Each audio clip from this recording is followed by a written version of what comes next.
In this video, I want to tell you about bulk updating customer records for the Dunning Letters bundle in NetSuite.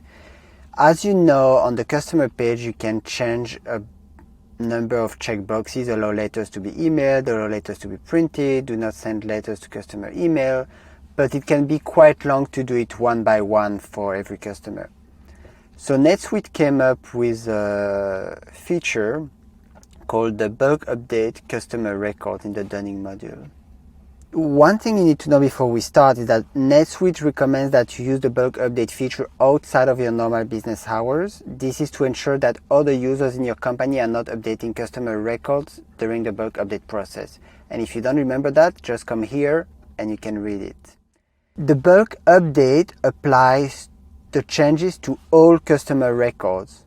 However, if you are using a OneWorld account, the updates will apply to all customers' records with Dunning procedures associated with the selected subsidiary. So here I will select the subsidiary. One other thing, when you will click Update on the bulk update customer records for Dunning page, the one I'm showing you here, the system will show you a prompt asking you if you are certain that you would like to proceed with the bulk update. Be careful. If you click on OK, the bulk update will start and you will not be able to reverse the operation. In non-OneWorld accounts, only one bulk update at a time can be performed, but in OneWorld accounts, the system prevents you from performing a bulk update if a bulk update is already in progress for the same subsidiary. Now we will look at the different fields that you have on the screen. The first one is allow letters to be emailed. This allows the system to send Dunning letters via email. It's essential for the process, so please set it to checked. The second one is allow letters to be printed. If you don't intend to send physical Dunning letters, uncheck the allow letters to be printed.